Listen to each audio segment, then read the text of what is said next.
How do you go about navigating the uncertainty that is our reality? Hmm.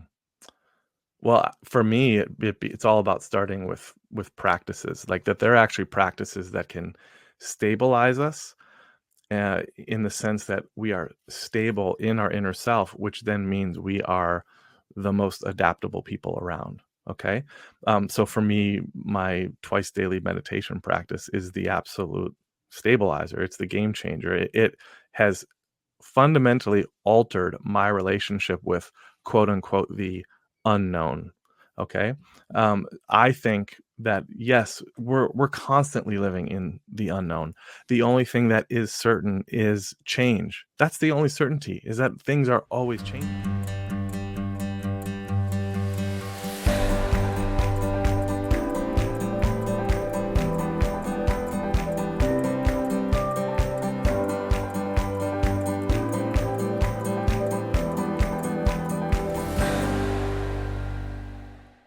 Have you ever felt like you're running through life, chasing goals, and suddenly you hit a bump in the road? This week's podcast features Ben Catt, the author of The Way Home, Discovering the Hero's Journey to Wholeness at Midlife. Ben was in his 30s, a father of three young children, and a founder of three community startups. His life was full of purpose, yet one rainy morning in Seattle, while running around a familiar lake, he was stopped in his tracks by a profound inner voice that said, "If you don't have your heart, you have nothing." So if you're ready to be inspired and perhaps find your own way home, hit play on this episode. It might just be the sign you've been waiting for to start your journey to finding what truly matters to you. Ben, welcome to Bump in the Road. If you would, tell us your story. Thanks so much, Pat. It's good to be here. Well, about a decade ago, I was in my early 30s, had three very young children, and had been in a season of starting three scrappy community organized startups. My wife and I had been married a number of years. She was in grad school, so there were a lot of good things going on, and a lot of meaningful, impactful things. And yet one morning I was out for a run in the Seattle rain, ran around this little lake I often circled, and was making my way home, charged up a hill, and typically I would sprint the last, well, sprint as much as possible the last 10 blocks to get to my house. But this one particular day, I just froze in my tracks as a voice welled up inside me. And the voice said, "If you don't have your heart, you have nothing. If you don't have your heart, you have nothing." And I just took you know, the earbuds out of my ears, and I just right away I knew that this was really significant. I knew what it meant, and it was telling me that I couldn't continue to move through the world in the same way that I had been. And so I remember kind of walking home, crawling into bed, wet and sweaty, and I wanted to just hide in a cave. Um, there was a sense that I was totally burned out, even though I'd been doing these, really meaningful things. I had lost myself in it, and so that really initiated a journey that lasted probably the next 5, 6 years, and I talk about it in my book, The Way Home. But this journey of really leaving the familiar, leaving what I had known and the ways I sort of my operating patterns, falling into the unknown. So asking all sorts of questions about my purpose and vocation and relationships and things like that, and ultimately my identity, and then coming back home and rising to wholeness and finding a new way to move through the world, to contribute my best, to be present to my family and my loved ones. And yeah, so this is really a key moment in my life that, as difficult and as grueling as the journey was, I look back with such fondness because embarking on that hero's journey to wholeness um, gave me so much. It's interesting. I think a lot of people hit a bump somewhere in midlife. Um, and I think one of the reasons people hit bumps is a lack of purpose, but you had great purpose in your life. Yeah, this is interesting as I talk about this with people. It's amazing that whether someone kind of spiraled into um, alcohol addiction and hit rock bottom, or someone got caught up trying to climb the corporate ladder and make more money as a high level investment banker. Um, there's like this common thing that happens, and yes, for me, and this is part of what I try to get at in the book, is that there are a million ways to lose your heart. We look at all those kind of big ways, right? Like the couple I just mentioned, but the truth is, yes, you can be doing really meaningful things and experience a sense of purpose, but there's a way that you can be going about it, and at some point, it's like your heart sneaks out the back door, and you realize, "Oh, even as I'm doing good, even as I'm trying to help other people, there are some things inside of me, some narratives that I need to contend with in order for me to move forward and be able to do this in a more sustainable way."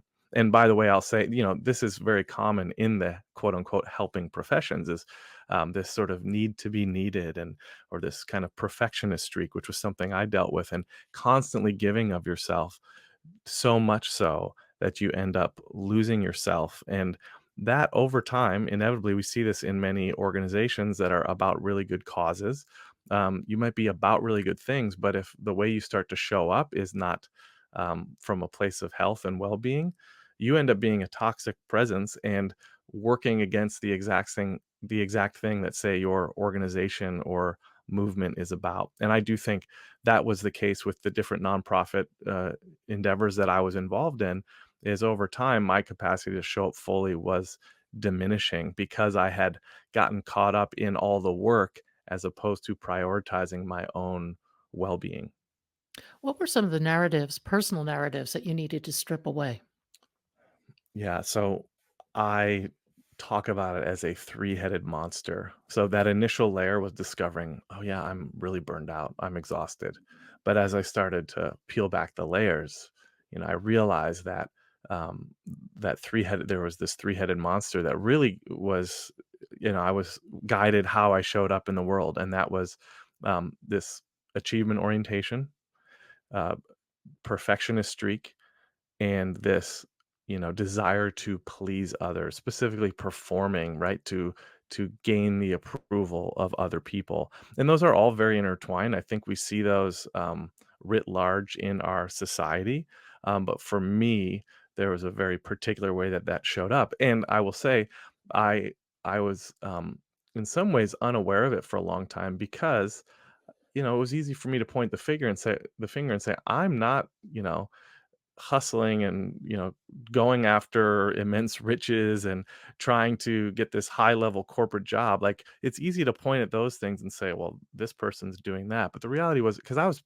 in a different realm, I was in this nonprofit realm, I was working with people dealing with addiction and mental illness and homelessness and women being exploited in prostitution. So it was like this meaningful, impactful work, but I was still playing that same game of trying to achieve and doing something unique and kind of getting people's attention and making sure that I was pleasing people along the way.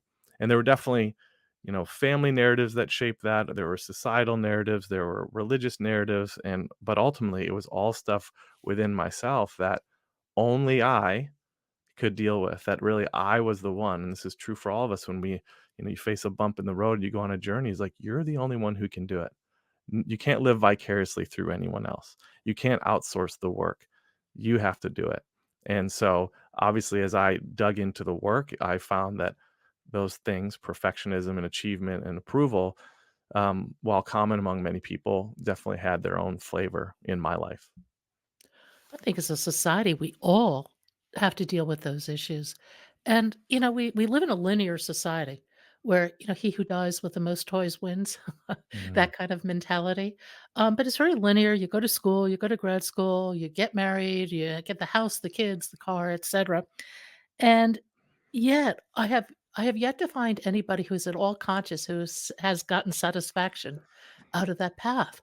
And I think our path is very nonlinear, very winding. It goes back on itself, it goes forward.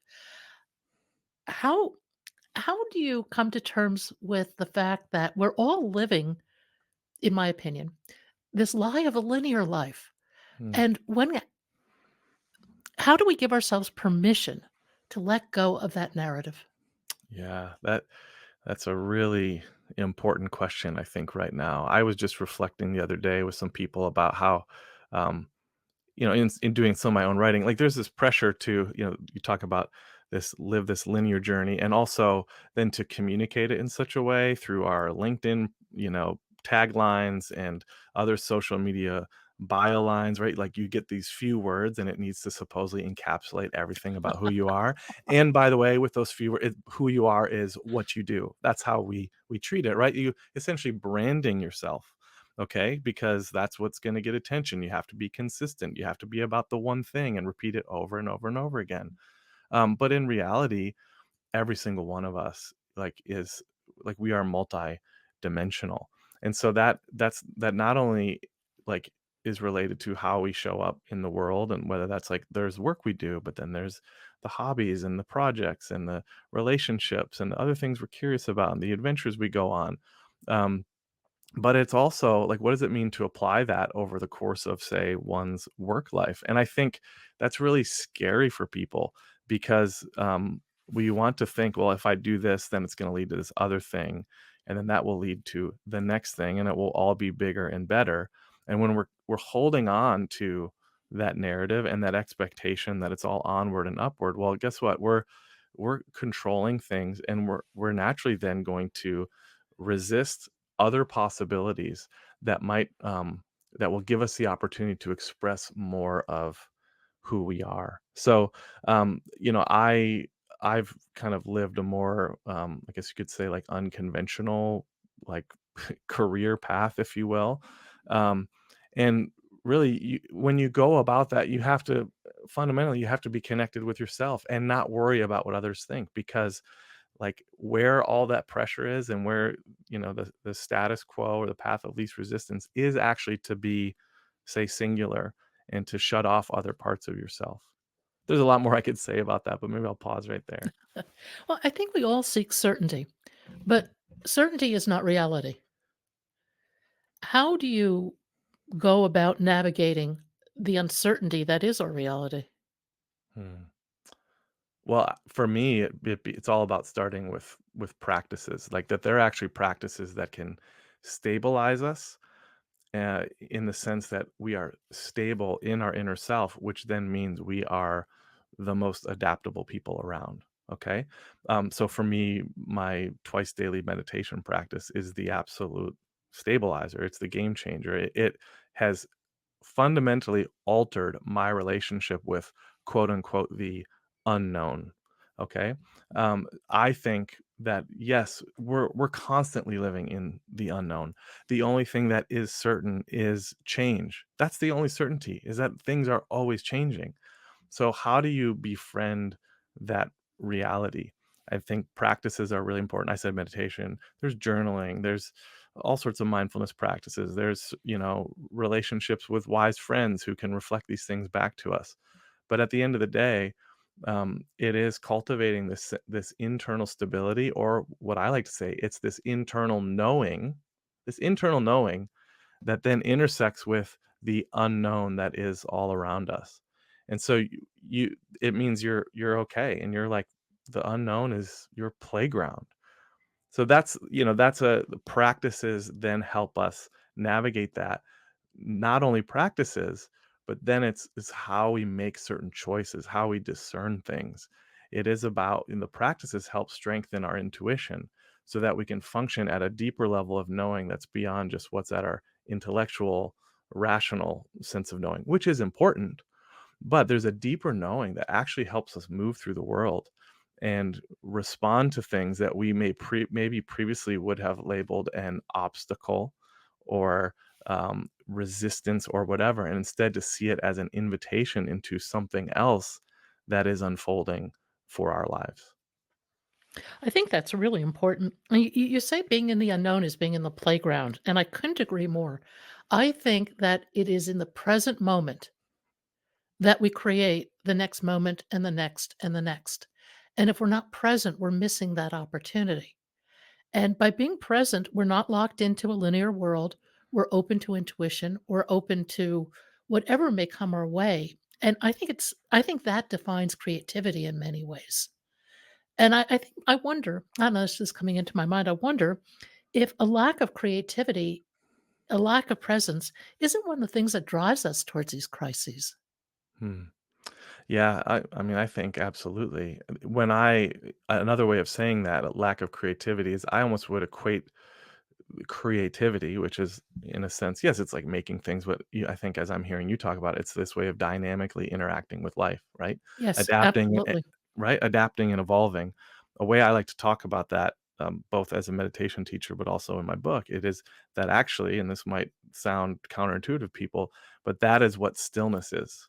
That's stillness. And when I talk about my journey, this leaving what was familiar and falling into the unknown and rising to wholeness, ultimately coming home, coming to wholeness, or the hero's journey, like what I discovered was this vast inner stillness, which is something we all have. It's a layer that it's sort of behind the curtains. But it underlies all the things that are on the surface of our life that are moving around and crazy and chaotic all the time. There's always that deeper, more stable part of ourselves. But what I like to say about stillness as it relates to creativity and being in the present is that it's really the centered place between striving and squandering.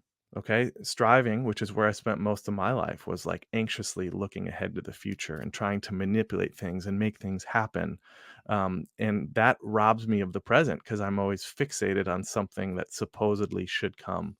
Squandering, on the other hand, that's to actually live in the past, to constantly look back, whether that's being bound by regrets or previous accomplishments or whatever that might be. But that also is a refusal to live in the moment. There's a sense that that is to just like bury your treasure, right? Because it's something way back there. So stillness is to be in the present, is to be in the here and now, and it is, yes, fundamentally this place of dynamic interaction with the world, where we are able then, from that place of stillness, to see the particular things we're called to, not just in the course of our life, but ultimately calling being this, well, what am I called to in this particular moment? I think meditation is a game changer. It certainly has been for me, and I'm a huge advocate. Um, I think with meditation, it's experiential. So you find this place of peace, and once you experience it, you have it, and you can take it wherever you go. And if you get too caught up in the world, you can always pause because you know this experience of incredible underlying peace is always yours to tap into. Yeah. Yeah, and it takes, like anything, it takes practice, Yes. right? To cultivate the awareness of that still layer within, to then be able to access it more readily. But I think, well, why not give 1 or 2% of your day to something that's going to transform the other 98, 90%, 99% of your day? I mean, it's absolutely amazing. And so with any meditation, and obviously there's tons of different approaches to meditation, but at their best, in my opinion, this is what I teach people. I'm not helping people. My goal isn't to help people become great meditators. It's not about helping people have like some incredible experience with their eyes closed. It's actually about helping people live more fully in their eyes open state. So the goal of being a quote unquote great meditator is actually becoming a great human being, someone who's fully alive and fully present. So and once you've sort of built that habit, right, you're accessing this thing in meditation, which not only is altering and healing your nervous system so that you can just be more spontaneously present, but also it's the kind of thing that in those moments where you are feeling flustered and you need to more consciously bring yourself back to that inner silence and stillness, it's like you can, you know, one of my teachers often talk about, it's like you put a straw down into that layer and you can draw upon that vast contentment, bliss, stillness, and that will help you then reset in terms of how you're showing up in that moment in your life where maybe you feel really flustered or you're in a really tense situation or dealing with some conflict. You can draw upon that most true layer of who you are, that inner calm, in order to not create more chaos in your life, but to bring forward more generative possibilities. Does that foster greater connection to your heart? Oh yeah, absolutely. I mean, that is to live, one way of talking about getting your heart back, which is Mhm. the journey I went on, is to say, you become someone who is internally referenced as opposed to externally referenced. And to some people that might sound, well, wait, what does that mean? Or is that something selfish? I actually think at the end of the day, this is what like all spiritual traditions are about. Um, and that what we're talking about being internally referenced is, we were talking about at the top of this conversation. There's all sorts of narratives and things in society that want to, pressure us to live a certain way, to look a certain way, to function a certain way, to go about things a certain way. And the message, we are bombarded with these messages on a daily basis, everywhere. And so we're not even aware all the time of how these things are pulling us in this direction or that direction. So when we go inward through meditation and other practices, what's happening is, yes, we're reconnecting with our source, which is our heart. And we're allowing what's true there, and even the subtle the things we're able to sense there, the things that are charming and interesting that we're feeling compelled to, and we're able to move from that place, which that often might mean, like, it's counterintuitive, like, "Okay, but where's the money gonna come from?" Or, "What will I do after," right? This is a common one. "What will I do after that?" Or, "What will I do if it doesn't work out?" But you learn, and the practice helps, is, like, you actually learn, like, I don't need to have answers to all those questions because I do have this inner knowing. I can take the next step, and then the next step will reveal itself.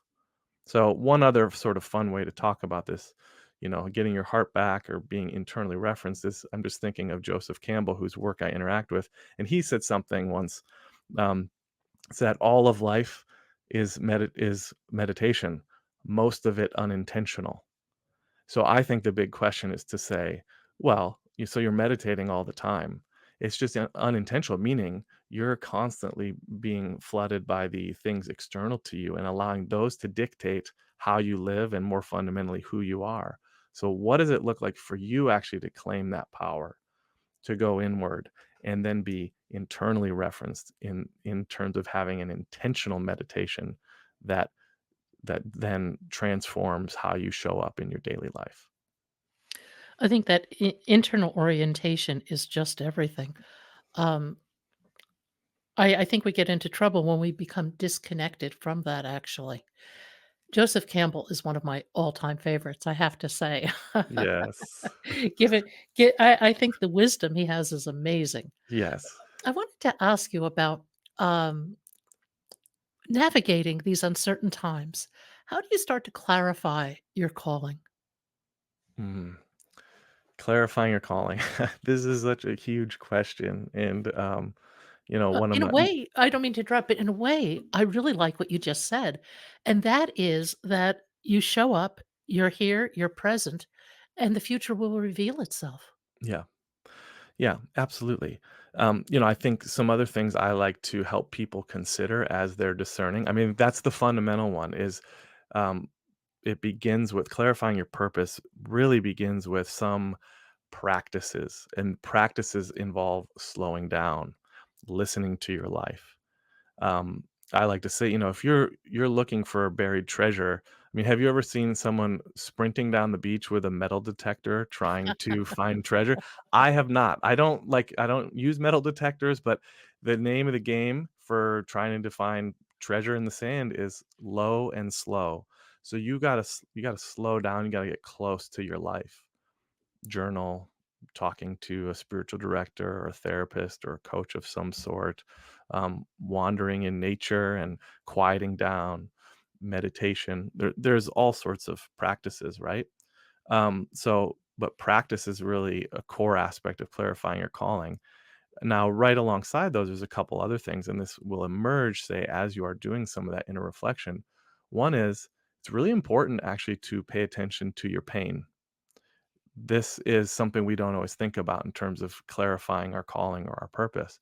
But often, the seeds of what our gift is to offer the world is located in that place where we have our, deepest wounds. And so this is why the journey towards wholeness, the hero's journey, it's not about avoiding our pain, avoiding what's been difficult. In fact, it's about diving into that and sitting in those dark places and experiencing healing. And when we do that, then not only do we get clues about our calling, but ultimately, we're processing our pain, which then means we're not passing it on. We're showing up more fully. And then the last thing I like to say in terms of clarifying your calling, and there's many other things too, but um, is pay attention to your passion. Right? Like, what are you really passionate about? What gets you really excited? What's the call you want to be on the receiving end of, right? I want someone to call and then I want to answer this call, right?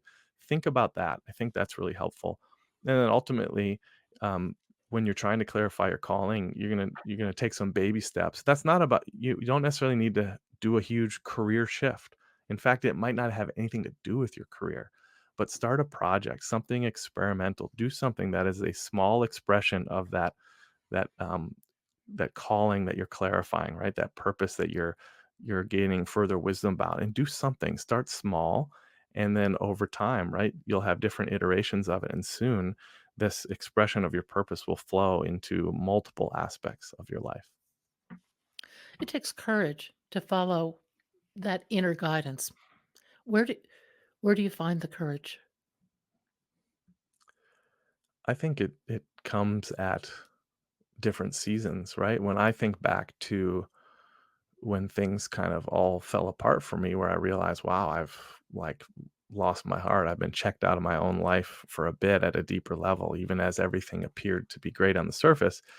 One of the first things that happened to me was that same day, right, where I was on that run in the rain, is I canceled all my meetings, but fortunately, I had one with a mentor. My wife's like, "You got to go to that meeting," and it was really his presence. Like he reminded me that I was much more buoyant than I felt at the time, meaning, like, I wasn't drowning, at least not yet. Like, I was aware enough that, like, I was gonna be okay, okay?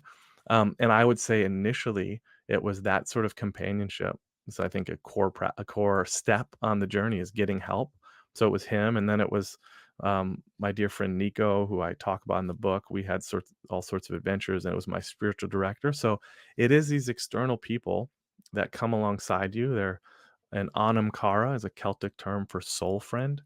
These are people who I do think, in my experience, absolutely provide encouragement and inspiration for the journey.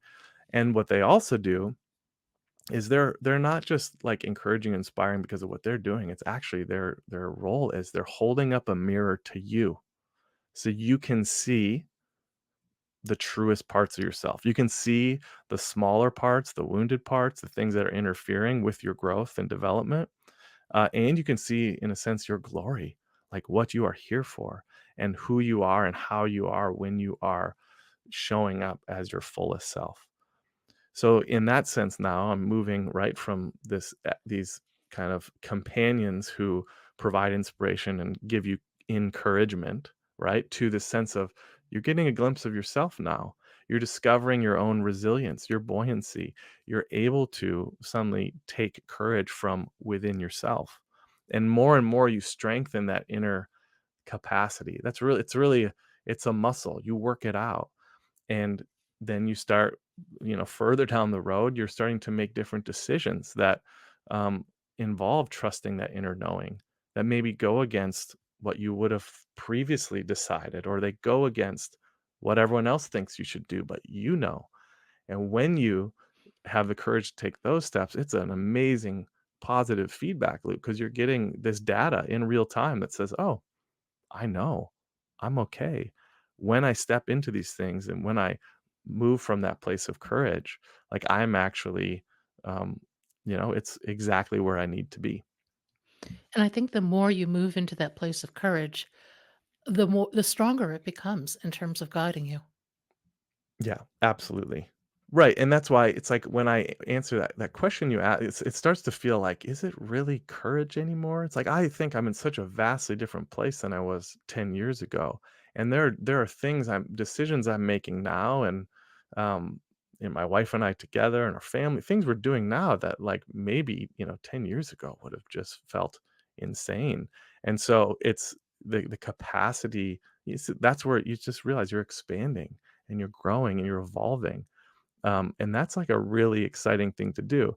It also means, by the way, our lives are intersecting with the lives of other people. It's really important to remember we're not all in the same place.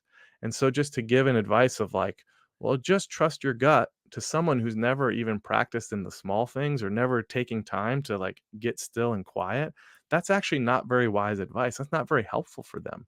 The most important thing for someone who's maybe just beginning on the journey or is like just hit a bump in the road and trying to figure out what to do, is you got to meet them where they're at, figure out what are the tools they need for this phase of their journey. It will be different 5 years from now, or 10 years from now, or 20 years from now. Um, so don't expect someone to be where you are, and really meet others where they're at. I think that's an incredibly important point. I look back at myself 10 or 20 years ago.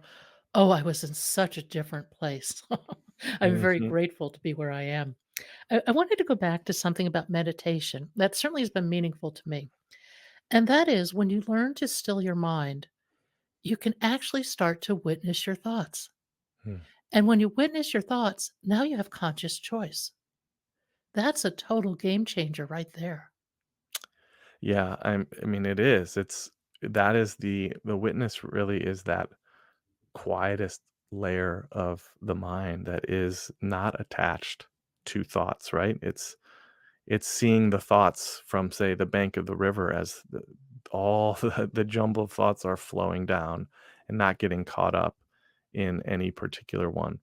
For people who maybe the concept of the witness sounds a bit foreign or it's hard to understand, think about when I mean, if you read something out loud or even in your head, the witness, we can think about it as the part of you that's hearing the reading, right? Like I'm reading something, but there's another part of your mind that's actually observing or hearing or witnessing the reading that's happening, right? So this is just a small little indicator of like the multifaceted nature of the mind. But we can learn to harness the power of the witness by slowing down. We start to settle into that quieter layer, and it's that witness, then yeah, it's so powerful because we're realizing instead of I'm angry or I'm so frustrated or I'm anxious, it's like there is anger, there is frustration, there is anxiety. It doesn't mean you're detached. Doesn't mean like you're not impacted by others or you don't have like a heart or emotions. No, but it means you're not getting hijacked by a particular feeling or something that's triggered in you. You have or if you do, by the way, your response time or your recovery time is shortened. So you kind of find out, oh, you're like something upsets you and it gets you into this frazzled state. Well, as you continue in the practice of meditation and you learn to access that inner witness, you're seeing yourself kind of have this moment and you're able to come back to that sort of stable, contented, and more wise self, right? Who's going to make the better decision or going to respond better instead of just being reactive. That's so true. I think it almost opens time for you where you can pause and make a conscious reply or decision. Remove from anger or frustration, even though they're present, you can make a much more wise response. And I think that makes such a difference, particularly in interacting with people who may be difficult. Yeah, you're exactly right. Yeah, the other thing too, I think that when you enter that witness state, it allows you to start addressing your own narratives because you start to see them. I often say that the first half of our lives we spend getting all this stuff thrown at us, and we're looking around and we're just responding and we're utterly unaware. The second half of our life we spend trying to get rid of all this stuff, get back to Mhm. who we are. I think that the ability to start to witness our narratives, particularly the destructive ones, and start to disassemble them, probably with some help, is a path that I would wish for everybody. Oh, there's nothing like it. I mean, it's the feeling of profound freedom that comes with becoming aware of the things that have kind of kept you small or the masks you've worn. That's how I talk about it often, right? And the mask, here's the thing. Yeah, you get rid of the mask so you can end up seeing your true face and hearing your true voice and getting that true self emerging. It's really important in that transition, and this is not like just discarding the old masks and throwing them on the ground and judging them. Like, it is really important, I think, to have a kindness towards these previous versions of ourselves, even as they were smaller or not full versions of ourselves. There's a reason we started wearing those masks in the first place. It's part of trying to like form an identity or part of like helping us navigate the world around us, or they kept us safe in our families or relationships. They helped us fit in on the playground. Like there are there's these parts of ourselves that um they're like, I think Carl Jung says this, could be someone else. I could be wrong, but this idea of like a provisional personality. It's something that it's a personality that's helped us. And yet to keep growing and becoming our full self, we have to shed that thing because it's something that was helpful becomes a hindrance to us. It was an ally to us, but now it's become sort of an enemy um, you know, to allowing what needs to emerge from within us. And I would argue having a large range of experiences, good and bad, is actually to our benefit because you don't know hot till you know cold, you don't know dark till you know light. The wider the range of experiences you've had, it opens the door to even more in the future. Yeah, we have in our quest to control things, and by we I just mean societally, and this is also related to becoming the expert or the master and being in control and sort of possessing all these sorts of narratives. What ends up happening is we are so committed. We're all about like focusing. There's a time and place for focusing, by the way. It helps us get things done. But focusing also means we're excluding from our awareness. We're really limiting our awareness. We're shutting off our perspective to other things. Again, there's a time and a place for that. But if we are only moving through the world in that way, um, and I think, by the way, Lisa Miller does this incredible, groundbreaking work on the brain and spirituality. She's based at Columbia University, I believe. Um, she has a book called The Awakened Brain.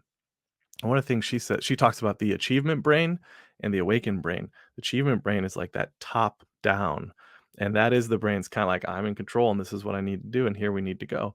Here's where we need to go. But then there's also this other aspect, which is the, she's discovered in her work that our brains are hardwired for spirituality and spiritual connections. But she talks about this as like our bottom up perception, which is more expansive. So we're starting to notice other things, which I talk about in my book as like we have these mystical experiences, these encounters with nature, or like the voice that welled up inside of me on that morning run, or that a synchronicity, however you want to talk about these things. This bottom up awareness is different. It's the antithesis of this very focused, controlled way of moving through the world. So having more experiences, and in those experiences being open and responsive and curious, I mean, that's going to help us access and tap into the fullness of who we are. Whereas, yes, if we're just hyper focused all the time, we're going to become very one dimensional, and it's more likely, eventually that's going to catch up with us, and that deeper part of us is going to try to wake us up and get our attention. The question is, do you pay attention or do you try to suppress it and keep going? Have you read Jill Bolta Taylor's Whole Brain Living? I have not. You would enjoy it. It's Jill is a brain researcher at Harvard who had the stroke and did my Stroke of Insight, the TED Talk, and also wrote a book about it. Whole Brain Living is her most recent book, and she uses all of her background in brain psychology and matches it up with her personal experience Amazing. and wrote a book about how different parts of our brain work for and against us, how to recognize it and how to reconcile it. That's incredible. Oh, Yeah, it's I'll read fascinating it. reading. I've Yeah. heard of that. I've heard of that book. I got to check it out. Yeah, she really influenced me in that I hit a wall with something that was due to a past narrative, and understanding how the different parts of my brain were interacting with my course really allowed me to release it in pretty Yeah, short order too. I mean, it yeah. wasn't easy. I had to take that step of courage, have the guts to move forward, but I at least understood what was holding me back, and once I transited this incident, I was on the other side of it. Yeah, well, and it sounds like your brain already knew how to function on the other side too, because there's another part of you that's operating that way, or it's in that space, right? So you had to kind of shed or leave behind the one operating pattern in order for them to harness the energy of the new way, of the other way.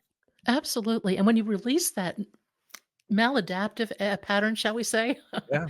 it's amazing the energy that opens up. Yeah. Yeah, that I mean, that insight right there is powerful. I mean, I think, talking with so many people who are so terrified of letting go. We could say letting go of, well, of anything. It's a certain way of moving through the world, or maybe more on the surface. It's a job or some level of prestige, or a relationship, or maybe a pattern of being in relationship, or a pattern of running from relationship, like whatever it might be.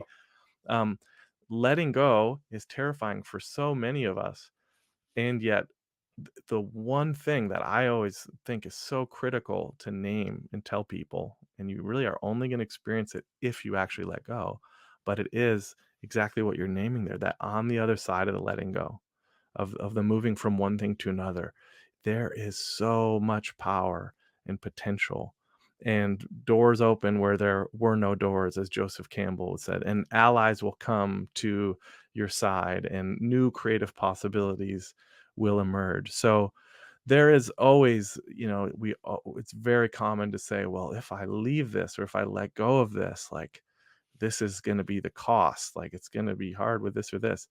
So maybe I'll stay. But guess what? Like, we aren't often counting the cost of staying and remaining, because we're not always aware of what we're missing out on. And again, I think it goes to being externally influenced as opposed to internally influenced, and not being present in the moment. Because once you've experienced that magic of the present moment, you understand that you can extend that time, you can play in it. It is, you said, mentioned a playground earlier. It is a playground of ultimate creativity. And I think that if we approach life from that perspective versus our more linear external perspective, wow, what an adventure we would have. Oh, such an adventure. Such an adventure. And so one of the things I do is, for the last year and a half, I've been a hospice companion volunteer, and I'm actually becoming a hospice chaplain. So I spend time with people who are in their final days, and the studies confirm what I've experienced as well. But when people are in that state, um, I think one of the ways to frame, they have there's these regrets, right? And I wish I wouldn't have worked so much, and I wish I would have gone after the things that really gave me joy, and I wish I would have been there more in relationships. Like, all these things, we've heard these before. I think another way of saying it is just the way that you succinctly put that, which is to say, like, I wish I would have seen my life as an adventure, and my um I would have lived my legend. I wish I would have made my myth. I wish I would have um gone on that adventure that is, like, the gift that we've all been given. If you could rewrite your story, would you? No, no, I wouldn't. I have moments. It's sort of interesting to say. So one of the fun, the playful things I like to ask, because meditation was something, at least a specific form, that I discovered later in my journey. That was like the 6-year journey I talk about in the book. I'm like, well, what if I was meditating at the beginning? Maybe I would have, like, smoothed out some of the bumps in the road, right? It would have been a little easier. That would have been great. So I playfully think of that, or kind of, what if I would have done this or that? But that was part of, like, the journey to wholeness, is this acceptance of all that has been. And so for me, looking back at my life and realizing all the different parts of me, all the different experiences, even the ways I played it safe, or I was ignoring my inner voice, all those things all contributed to bringing me exactly where I am. And I'm not who I am unless I go through all that. So I really wouldn't. And another way that I look at it too is to say, that season that felt so grueling, and when I was in it, I was like, "Oh, just get me out of here. Is this ever gonna end?" I just look back and I'm like, "That was the best season of my life until the one after it, and the one after that." Like, there is a sense of just seeing all these different chapters of our lives as being a profound gift that are part of forming us into who we are now, but also, intriguingly, into who we're becoming. And that is a perfect podcast. Um, I would say too, that I think there's an enormous amount of pride in witnessing your own evolution. Yeah, well, with this the sense of, I'm hearing the positive use of the word pride, is that correct? Right? This sense of Absolutely, yes. yeah, this, um and it's like it's also, it's like an intimate secret because only you know at the end of the day, even as people have viewed your life from the outside, only you know, like, all of the courage it took and the resilience and all of the moving through the unknown, right? You're laughing about it 'cause and it's also a huge Oh, I'm joke. laughing with It's you. I mean, I right, it's because it's hilarious, it actually is, so it's funny, it's this intimate secret, it's a treasure, and yeah, like, so the pride, it's all this sense of immense power and capability and right, like, this inner strength, I mean, all of that, so, yeah, I hear you and agree with you wholeheartedly on that, like, it's a beautiful thing, and I will say this, this is where my book ends too. What's so critical to have that pride in the journey you've been on also means, and this is to really live into the best sense of the word pride, is to say you don't become complacent. My last chapter is titled Begin Again because we're always, always, always being invited to step into what is new, spiraling up into fuller, greater wholeness. So even as you've made incredible discoveries, you've gone on the journey, guess what? Yes, enjoy it and savor it, but there's always more ahead. you're laying a pattern as you display more and more courage moving through your life, and there are good and bad things about the pattern, maybe good and bad is too harsh. But I think that as you go through that, you look at the pattern, you look at the things that serve you well, that are intuitive, that seem to work, and you hold on to those and you learn to let go of the pieces of the pattern that are not working for you. And then you go through another iteration and another, and it keeps changing and you keep learning. And I think it starts making it easier and easier to manage all these bumps because now you have a little bit of a methodology, a flexible methodology for dealing with it.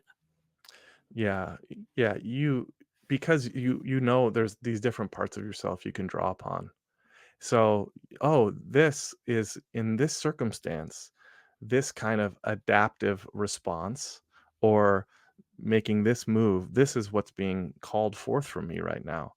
Again, this is about moving from someone who's sort of rigid and um, being like, yeah, rigid to someone who is adaptable, flexible, dynamic. And so we're expanding our repertoire of creative responses to a moment by continually, as we make decisions and we move through the unknown and we see life as an adventure. Uh, that all the stuff we're learning along the way, it's all for that moment and being in the present. And yes, it becomes something that in the future, at another moment is something we can draw upon.